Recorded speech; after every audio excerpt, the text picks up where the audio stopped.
गुरु ब्रह्म महिमा अलेख शरण। नमस्कार दर्शक वृंद, आपण मानंकु आजिर राशिफल कार्यक्रम मु एस कुमार स्वागत जनाऊँगी।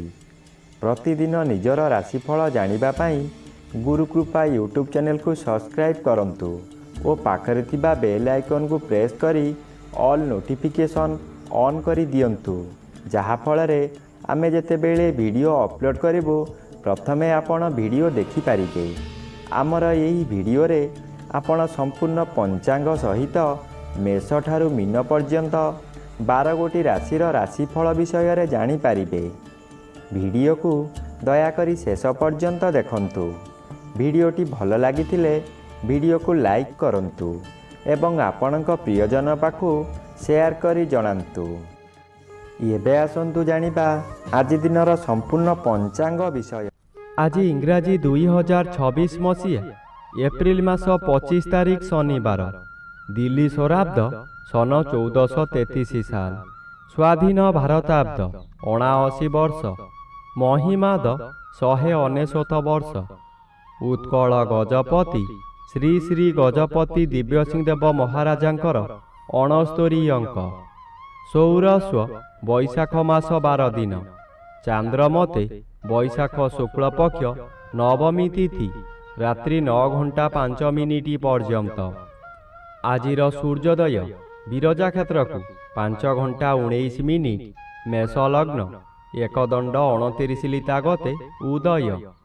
आजिर सूर्यास्त विरजा क्षेत्र को 6 घंटा 5 मिनिट तुला लग्न 2 दंड 2 लिता गते अस्त।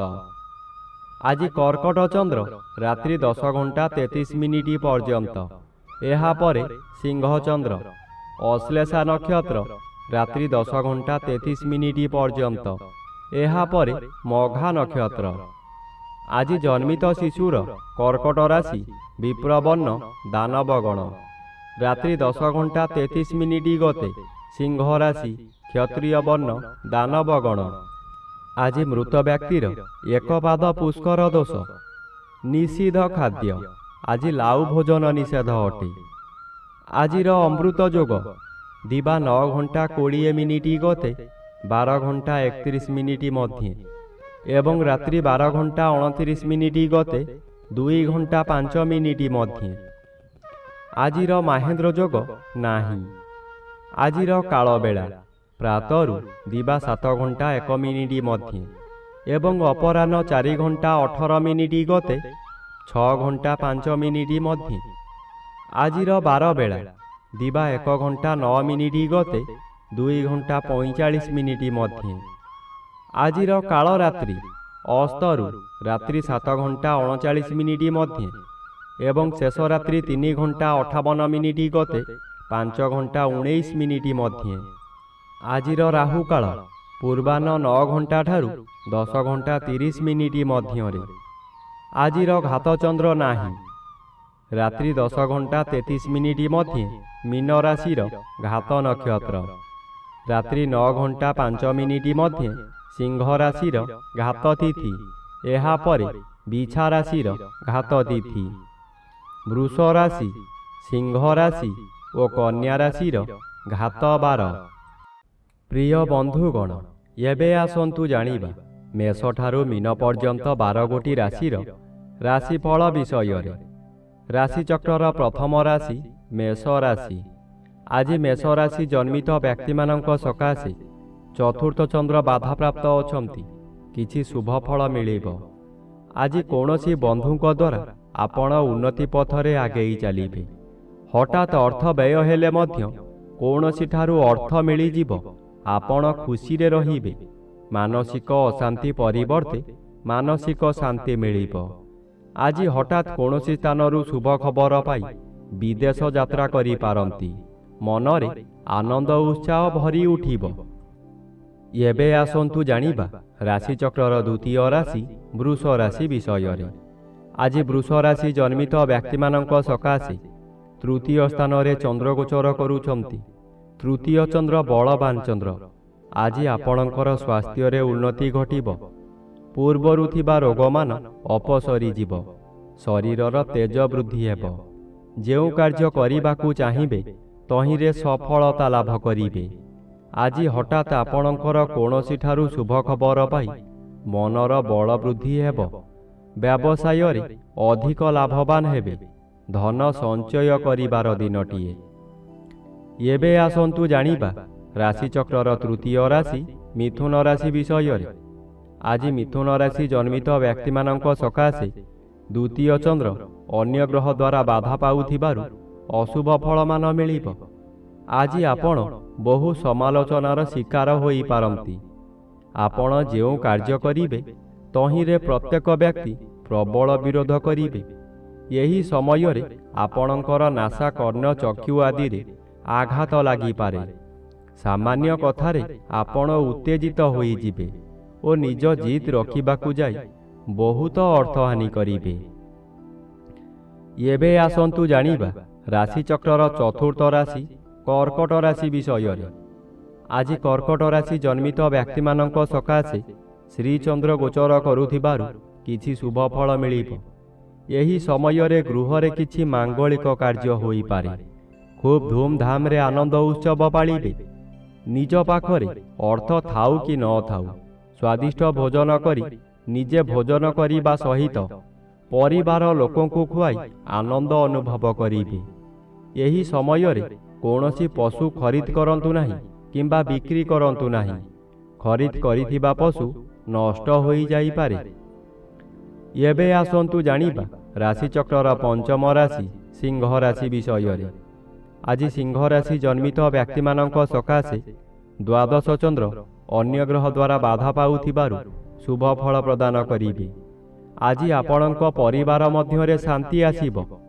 ସ୍ୱାମୀ ସ୍ତ୍ରୀ ମଧ୍ୟରେ ପୂର୍ବରୁ ଥିବା ମାନ ମନାନ୍ତର ଆପୋଷ ବୁଝାମଣାରେ ତୁଟିଯିବ।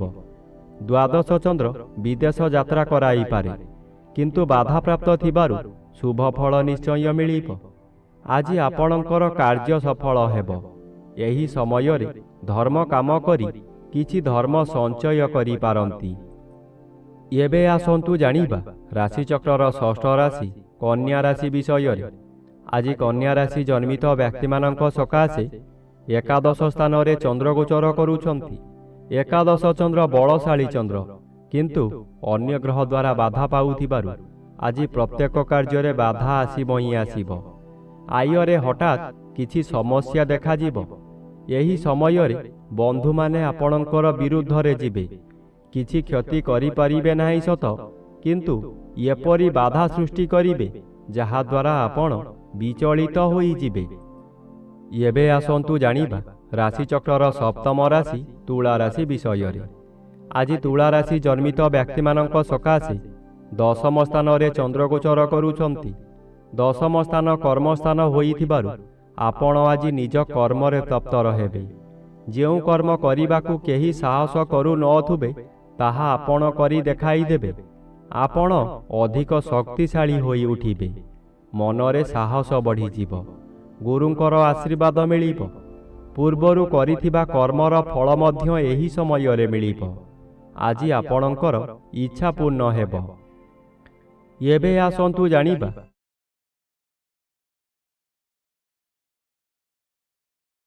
ଜନ୍ମିତ ବ୍ୟକ୍ତିମାନଙ୍କ ସକାଶେ ନବମ ସ୍ଥାନରେ ଚନ୍ଦ୍ର ଓ ଷଷ୍ଠ ସ୍ଥାନରେ ରବି ଗୋଚର କରୁଥିବାରୁ ଶୁଭ ଫଳ ମିଳିବ। ନବମ ଚନ୍ଦ୍ର ଆପଣଙ୍କୁ ଶୁଭ କର୍ମ କରାଇବ। ଆପଣ ଯେଉଁ କର୍ମ ପୂର୍ବରୁ ଆରମ୍ଭ କରିଥିଲେ ସେ କାର୍ଯ୍ୟ ଏହି ସମୟରେ ପୂରଣ ହୋଇଯିବ।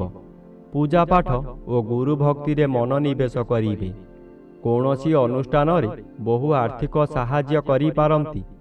ବିଭିନ୍ନ ମହଲରୁ ପ୍ରଶଂସା ମିଳିବ। ଆଜି ଧୀରେ ଧୀରେ ଭାଗ୍ୟ ଆପଣଙ୍କୁ ସହଯୋଗ କରିବ। ଏବେ ଆସନ୍ତୁ ଜାଣିବା ରାଶିଚକ୍ରର ନବମ ରାଶି ଧନୁ ରାଶି ବିଷୟରେ। ଆଜି ଧନୁ ରାଶି ଜନ୍ମିତ ବ୍ୟକ୍ତିମାନଙ୍କ ସକାଶେ ଅଷ୍ଟମ ସ୍ଥାନରେ ଚନ୍ଦ୍ର ଓ ପଞ୍ଚମ ସ୍ଥାନରେ ରବି ଉଭୟ ଅନ୍ୟ ଗ୍ରହ ଦ୍ୱାରା ବାଧା ପାଉଥିବାରୁ ଅଶୁଭ ଫଳ କମ୍ ମିଳିବ। ଆପଣଙ୍କର ପୂର୍ବରୁ ଥିବା ବନ୍ଧୁ ବିବାଦ ସ୍ଥଗିତ ରହିପାରେ। ଯାହା ଅଧିକ କ୍ଷତି ହେବାର ଥିଲା ସେଠାରେ ଅଳ୍ପରେ କ୍ଷୟକ୍ଷତି ହେବ। କୌଣସି ଦୈବୀ ଶକ୍ତି ଆପଣଙ୍କୁ ସାହାଯ୍ୟ କରିବ, ତଥାପି ଦୁର୍ଘଟଣାକୁ ଏଡ଼ାଇ ଦେଇ ହେବ ନାହିଁ। ତାହା ଶାରୀରିକ ହେଉ କିମ୍ବା ମାନସିକ ହେଉ। ଆଜି ପ୍ରଭୁପାଦରେ ମନୋନିବେଶ କଲେ ରକ୍ଷା ମିଳିବ। ଏବେ ଆସନ୍ତୁ ଜାଣିବା ରାଶିଚକ୍ରର ଦଶମ ରାଶି ମକର ରାଶି ବିଷୟରେ। ଆଜି ମକର ରାଶି ଜନ୍ମିତ ବ୍ୟକ୍ତିମାନଙ୍କ ସକାଶେ ସପ୍ତମ ସ୍ଥାନରେ ଚନ୍ଦ୍ରଗୋଚର କରୁଥିବାରୁ ଶୁଭ ଫଳମାନ ମିଳିବ। ଆଜି ଆପଣଙ୍କ ପରିବାର ମଧ୍ୟରେ ହସ ଖୁସିର ଉତ୍ତମ ବାତାବରଣ ଆସିବ। ଏହି ସମୟରେ ଆପଣଙ୍କ ଜନ୍ମସ୍ଥାନଠାରୁ ଦୂରରୁ ଖୁସି ଖବର ମିଳିବ। ଆପଣଙ୍କର ଆୟ ବୃଦ୍ଧି ହେବ। ସ୍ୱାମୀ କିମ୍ବା ସ୍ତ୍ରୀ ଜଣେ ଅନ୍ୟ ଜଣଙ୍କୁ ନିବିଡ଼ ଭାବରେ ଭଲ ପାଇବେ। ଆପଣ ଯାହା ବ୍ୟବସାୟ କରୁଛନ୍ତି ତହିଁରେ ଆଶାଠାରୁ ଅଧିକ ଆୟ ହେବ। ଭବିଷ୍ୟତ ସକାଶେ ସଞ୍ଚୟ ହୋଇପାରିବ। ଏବେ ଆସନ୍ତୁ ଜାଣିବା ରାଶିଚକ୍ରର ଏକାଦଶ ରାଶି କୁମ୍ଭ ରାଶି ବିଷୟରେ। ଆଜି କୁମ୍ଭ ରାଶି ଜନ୍ମିତ ବ୍ୟକ୍ତିମାନଙ୍କ ସକାଶେ ଷଷ୍ଠ ସ୍ଥାନରେ ଚନ୍ଦ୍ରଗୋଚର କରୁଛନ୍ତି। ଷଷ୍ଠ ଚନ୍ଦ୍ର ବଳବାନ ଚନ୍ଦ୍ର। ଆଜି ଆପଣଙ୍କ ପରିବାର ମଧ୍ୟରେ ଖାଲି ଆନନ୍ଦ ହିଁ ଆନନ୍ଦ ମିଳିବ। ଆପଣ ଯେଉଁ କାମରେ ହାତ ଦେବେ ତହିଁରେ ସଫଳତା ନିଶ୍ଚୟ ପାଇବେ। ବ୍ୟବସାୟ କରୁଥିବା ବ୍ୟକ୍ତିମାନେ ବ୍ୟବସାୟରେ ଆଶାଠାରୁ ଅଧିକ ଲାଭବାନ ହେବେ। ପୂର୍ବରୁ ଆପଣ କରିଥିବା ଋଣ ଏହି ସମୟରେ ପରିଶୋଧ କରିପାରିବେ। ଆପଣଙ୍କ ପାଖରେ ଅର୍ଥର ଅଭାବ ରହିବ ନାହିଁ। ଏବେ ଆସନ୍ତୁ ଜାଣିବା ରାଶିଚକ୍ରର ଦ୍ୱାଦଶ ବା ଶେଷ ରାଶି ମୀନ ରାଶି ବିଷୟରେ। ଆଜି ମୀନ ରାଶି ଜନ୍ମିତ ବ୍ୟକ୍ତିମାନଙ୍କ ସକାଶେ ପଞ୍ଚମ ସ୍ଥାନରେ ଚନ୍ଦ୍ରଗୋଚର କରୁଛନ୍ତି। ଶୁକ୍ଳପକ୍ଷ ହେତୁ ଶୁଭ ଫଳ ପ୍ରଦାନ କରିବେ। ଆଜି ଆପଣଙ୍କର ସ୍ୱାସ୍ଥ୍ୟ ଉତ୍ତମ ରହିବ। ପୂର୍ବରୁ ଯେଉଁମାନେ ଆପଣଙ୍କୁ ହଇରାଣ ହରକତ କରୁଥିଲେ ସେମାନେ ଦୂରେଇ ଯିବେ। ଏବେ ଆପଣ ଶାନ୍ତିରେ ରହିପାରିବେ। ପଞ୍ଚମ ଗୃହ ଜ୍ଞାନ ଗୃହ ହୋଇଥିବାରୁ ଆପଣଙ୍କର ବିଭିନ୍ନ ଜ୍ଞାନ ବୃଦ୍ଧି ହେବ। ଆପଣଙ୍କ ଉପସ୍ଥିତ ଜ୍ଞାନ ବଳରେ ବହୁ ବଡ଼ ବଡ଼ ବିପଦରୁ ମୁକୁଳି ଯିବେ। ବହୁ କାମରେ ହାତ ଦେଇ ଆଜି ଆପଣ ସଫଳ ହେବେ।